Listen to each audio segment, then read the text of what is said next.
Hello everyone, and welcome back to the events videos for Let's Play Prototype. Look at that shadow go. I never really had an example of how fast time actually goes in this game. But we have some more events to do before we start in the web. We have a new movement mission. Event! I just can't get through it. Strange Bedfellows, a new war event, and some more consume events. So of course, because they're consume events, I might as well do them first. Plus they're closest.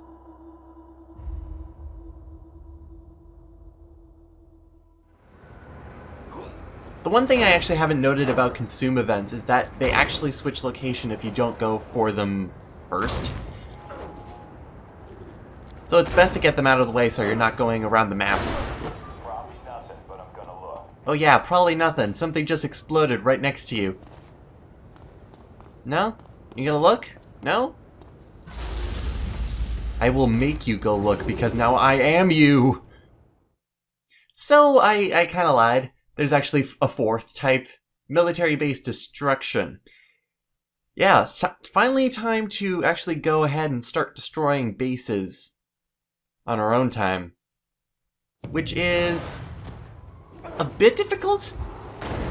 We've only seen one example, and that's destroying a hive, and hives are relatively simple, but destroying military bases are difficult just because they're military. They're going to be shooting at you with all their entire arsenal, and you can expect to take a lot of damage by doing so. What are the benefits for taking out military bases? Well, when you do that, you actually suppress strike teams for a little bit, maybe around 3 minutes or so. And it says that my powers are generally ineffective. That is true, but then they say use devastators, and I kind of group them together as everything I have is a power on its own. But when they're saying use devastators, they're kind of right to do so, so let's get some critical mass. Plus we also need to be military. Nobody seeing me doing this? Nobody? Okay.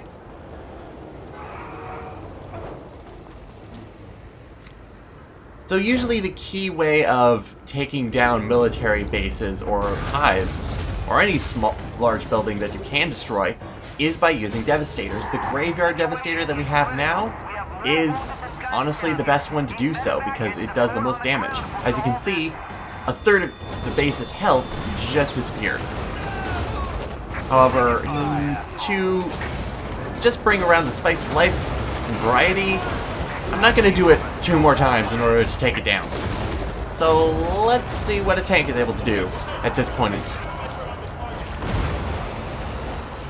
Because we have more missiles!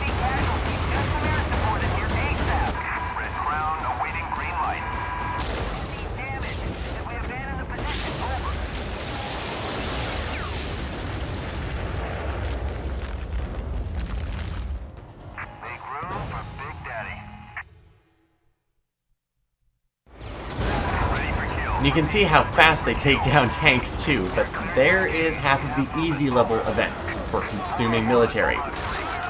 And even though they're suppressed, even though strike teams are suppressed, if a strike team was called before they were suppressed, they will come after you anyways.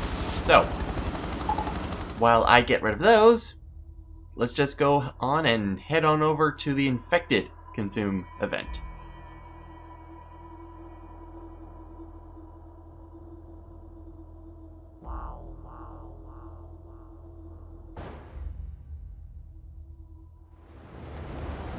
Now this is actually our first one out of 3. Yeah, and for some reason the target is here, of all places. He's really isolated for I don't really know what reason, but usually they're alone. I can do it to you, doesn't mean you can do it to me.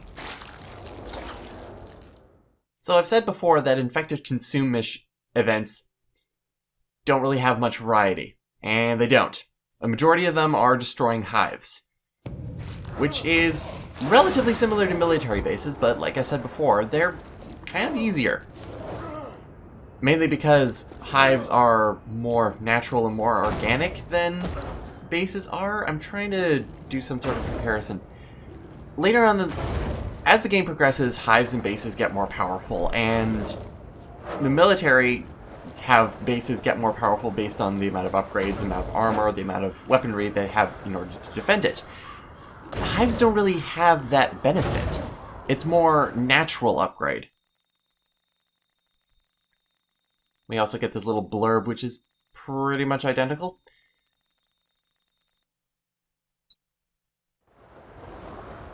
So let's head on over there and take it down.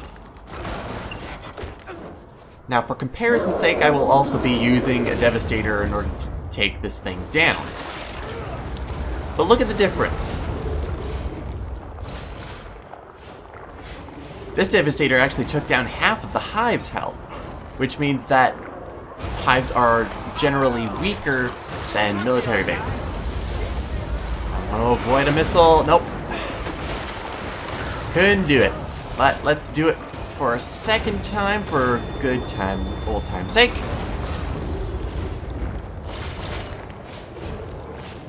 It didn't take it down completely, which is interesting. So we have to find a volunteer.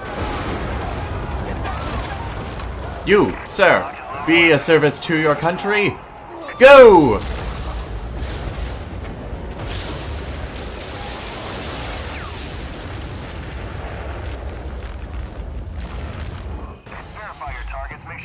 I love doing that. It's just so satisfying to see one person get thrown at it and the entire building explode. Holy shit! Yeah, the only difference between, well, there's not much of a difference, but of course, even when you take down a base or a hive, everything is still awful and destructive. But the red and blue circles are gone until they rebuild themselves. That is it for the consume events. Let's move on to the movement event, the Tower of Babel.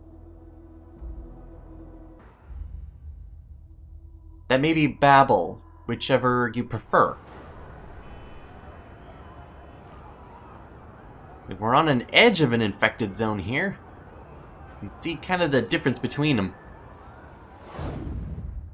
Now, this movement event brings a little bit of a twist to the formula.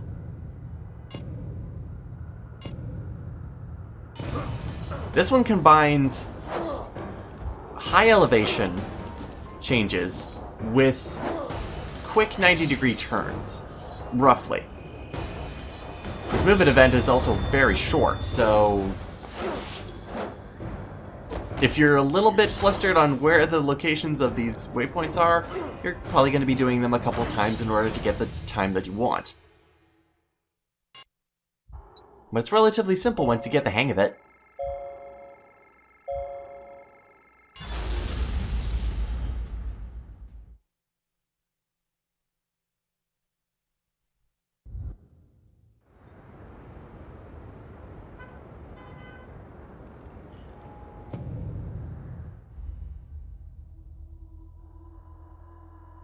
So last is on the other side of the freaking map, Strange Bedfellows, which is our next war event.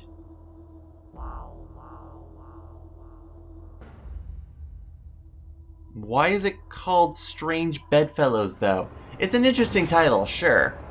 But you can kind of see, like, this war event is really going on in kind of an isolated spot, just down the street. You can see the military all over there with a kind of some of infected. But this time, we're going to be fighting with the military instead of the infected. So here's some deaths, including the electric slide, and also amazing ragdoll.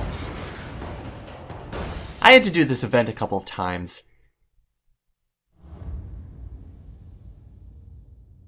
Simply because I don't really understand why this event is so difficult to me. But in all honesty, I find that fighting with the military to attack the infected is a lot harder than the other way around, being part of the infected and fighting the military. I find the military just kind of easier to defeat than all of the hunters everywhere.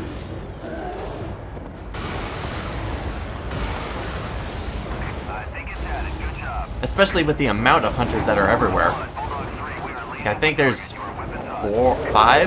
At least 5. Which is kind of why I like using Devastators a lot. But with the loadout I have, it makes it a bit more difficult as well.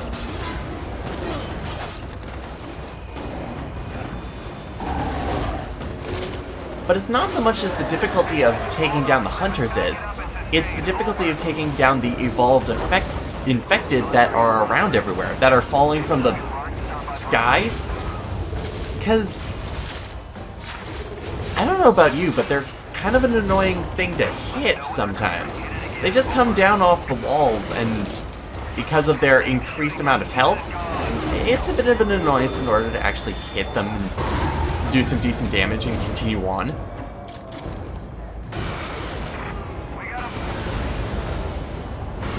Missile launchers are also great for the entirety of this. Although I always have difficulty trying to pick them up because usually I'm either grabbing onto a hunter or some other thing that I don't want.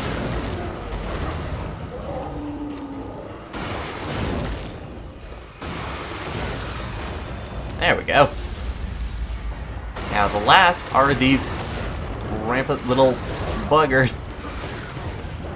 See, they're on the walls. Get down off the wall. Let me hit you. Come on. There we go. I also find the time constraint for this war event to be a little bit stricter than most. Usually I get silver my first time. But that'll be it for these events. See you next time, everyone, as we continue on with missions, get a couple more powers so we can unlock more events that we'll take on later. See you next time, everyone.